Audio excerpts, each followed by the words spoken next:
Hello, my fellow diabetes champions. My name is Louie. I've been a type 1 diabetic for 25 years. And in this video, I am going to break down an entire day of me eating, exercising, and my insulin management, and what I do in order to maintain a 98% time in range. And I am sure if you follow the same strategy, you'll be able to get there as well. The four most important takeaways for you in this video, if you want to be successful with your diabetes management, is the following. Number one, I want to highlight the importance of counting carbs and knowing what's in your food, having a genuine interest in what you're eating. If you don't know this, that's basically the equivalent of putting a random liquid inside of your car's gas tank and just expect it to drop. It will not happen. You need to take the guesswork out of managing your diabetes in order to have proper success. Number two, knowing your insulin sensitivity as well as your insulin to carb ratio and how that differentiates during the day. For myself, I am at around 10 grams of carbs per 1 unit of fast-acting insulin in the mornings, and then towards the evening and the nights, I gravitate towards 15 grams, sometimes even 20 grams of carbs per 1 unit of insulin. This is because during the day, as I exercise or being active, my insulin sensitivity increases. Plus, I also have a high chance of having insulin on board during previous injections overload. Number three, timing your rapid acting insulin. While rapid acting insulin is rapid, it is nowhere near as rapid as we would all like it to be. I would love nothing more than for it to be instantaneous, but the fact of the matter is it's not. So we have to adapt to it. I'm presenting a 10 to 20 minute time period from you take your insulin to you eat, depending on what's in your meal. You have essentially timed your rapid acting insulin. And by doing this, you will see you'll create these much smoother spikes because you give the insulin time to actually work instead of eating and then taking it straight after or straight before you're eating. You'll create this huge spike that'll then take a while to slow down. If there's one tip you have to take away from today's video, it's timing your rapid acting insulin. Just do it. You'll see what a game changer it is. And number four, have a rough idea of how your day is going to look like. It will help you so much. You'll see later in the video when I break down my day, and there came a bit of a surprise. Everything has consequences for a diabetic. And that doesn't mean we cannot live life as everyone else and be spontaneous. Just know things are easier if you know in rough plans how your day end looks. So with that said, this is how my entire day looked. Let's break it down and see what I did so that you can achieve exactly the same. And I promise you, you can. I woke up at around 8 a.m. You can see that because my insulin started spiking a little bit. This is called the dawn phenomenon. And it happens because as your body gets ready to wake up, it needs to activate some of the systems inside of the body. It does so by releasing stress hormones, adrenaline and cortisol, in order to get your body awoken and ready for the day. I manage this by one, taking my basal insulin. In the morning, I take 16 units of Tresiba, as well as a little bit of novorapid insulin, so fast-acting insulin. I take 2 units, usually, depending on how much my dawn phenomenon causes me to rise. That depends on how stressed I am or how I've slept, a lot of different factors. But today, I took 2 units. After that, I try to do my best to start the day right. I know it's such a cliche to say, but simply going out of your way to do something healthy from the get-go, something that's good for you and your body, is a game changer. For me, that is waking up, going straight to the sink, pouring myself a glass of water, and then afterwards, straight after, a glass of electrolytes and creatine. I take electrolytes because it helps me with salt contents. It fuels my body with everything I've sweat out during the evening. It just makes me feel better.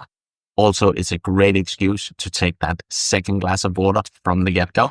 And this one has a taste, so why not? I take the creatine, I take the electrolytes, and I drink my water. And then I'm just on a water-based diet, maybe coffee if I want to cheat a little bit, until around 1 p.m. I do this, first of all, to get a flat spike where I am the most insulin resistant. I really like that a lot. There's less things that can go wrong. Also just feel better on a fasted stomach. I'm more productive in the morning. If I'm not fully eating, I'm not digesting, I don't feel bloated. I feel like I can conquer the world. So I want to keep feeling like that. So that means my day consists of lunch as the first meal. Then I have snacks in between, as well as a dinner. My first meal came at 12. I had a smoothie. I love smoothies so much. You can drink it. It satiates my need for something sweet or dessert-like.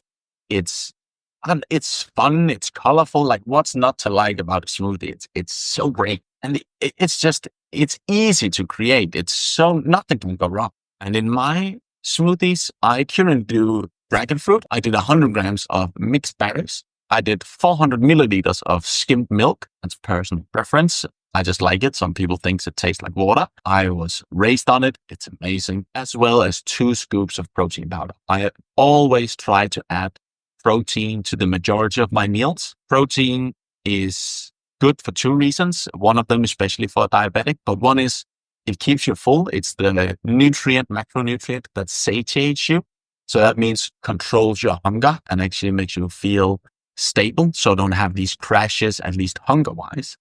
And number 2, it delays your body's ability to take on all of the carbs that you also take. So pairing protein with carbohydrates is a really good idea because, again, you're getting these more flat spikes. So in total, as you can see on the screen, around 60 grams of protein from this meal and 42.7 grams of carbohydrates.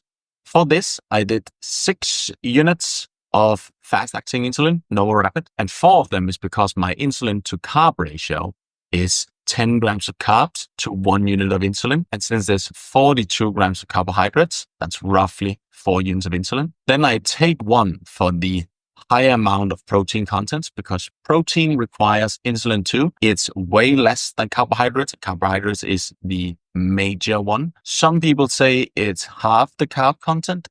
It doesn't work like that with my body, at least. You'll have to try and figure it out for yourself. With heavy protein meals, I usually take 1 extra unit for the protein, and that works fine. I'll correct it as I go because the protein does get absorbed by the body way later down the road. It's not this immediate 15, 30 minute into your meal that you just spike.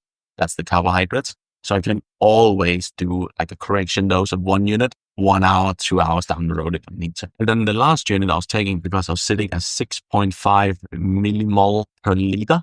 And I would like to get that down to around 5.5, maybe 5 to sit there. That's where I sit the best. So it was a tiny bit of a correction dose. It actually bit me in the ass, and you can see that on the trend as well, and you'll see why. I took my insulin 20 minutes before I drank, or let's just be honest, I devoured this smoothie.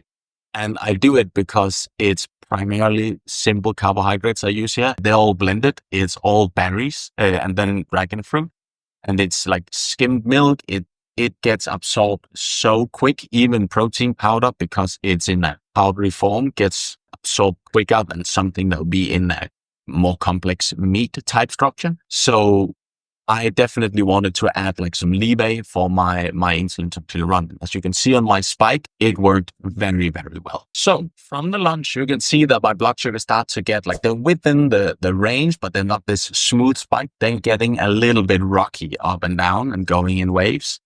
And that's because I had a bit of a hectic day. I had just moved to a new country. I just moved to a new apartment in a new country, and I have a puppy dog. So there are 1 billion walks a day, at least. I need to shop for things I didn't know I needed or I had in my old place that I don't have in my new place. And that's exactly what happened today. I was rushing in and out of long and short walks. I was going to the mall to pick up stuff that I desperately needed. And it definitely, like that extra unit that I took at lunch, it bit me in the ass that I had this hectic pause that I didn't plan for, because you can see my blood sugar is dropping. At one point, you can see that it has this downward trajectory towards a low blood sugar. And it's taken a full apple, a Granny Smith apple. There's around 25 grams of protein in that. It weighs 180, 185 grams, something like that. And it gets it up a little bit, but I keep being in this super hectic mode and very active mode, which in general is good. So you can see those 25 grams quickly slip up during an hour or two once they're fully absorbed in the body, and then it goes down again. So to correct this, I took some kefir, 300 milliliters of kefir. Kefir is a type of yogurt, as well as some low sugar granola. It's called protein granola. It's not filled with protein at all. You can see that as well. But it is like a more healthy alternative. And I tell myself it's a protein meal. So it's all good. And then I took 2 units of fast-acting insulin to go with it, because this alone would make me rocket too high. I was slowly not having insulin on board anymore. So I knew I needed something. It has 56 grams of carbohydrates. So that would normally be between 4 and 5 units of fast-acting insulin. But I needed to correct my blood sugar as well. So I took half a dosage, 2 units of fast-acting insulin.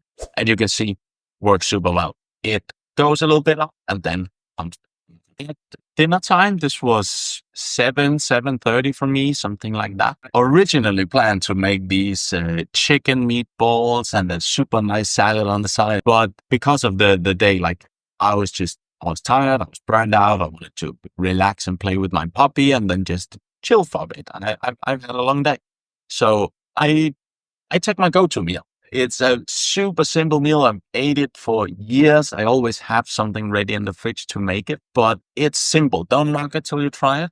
It's just 300 grams of any type of minced meat. I used minced chicken because that's what I had. I wanted to make chicken meatballs originally. Then I do 400 grams of frozen vegetables. I love the Mexican ones for some reason. You could do any vegetable, but the Mexican vegetables are, they're so nice. And then 200 grams of salsa. And I just cook that together with some spices, let it go. It's easy. It takes 20 minutes to make. There's a total of almost 80 grams of protein, which I really like, and 42 grams of carbohydrates, which means it's an easy thing for me to manage. And I try all of my dinner meals, I go down on the carbohydrates and try to do something like meat and veggies, or primarily veggies. So soups, it can be salads, it can be a type of meat, simply because the protein will carry me through the night, super steady blood sugar, but it will not make sure that I get these spikes that I need to alter even right before bed or during the night. Eating a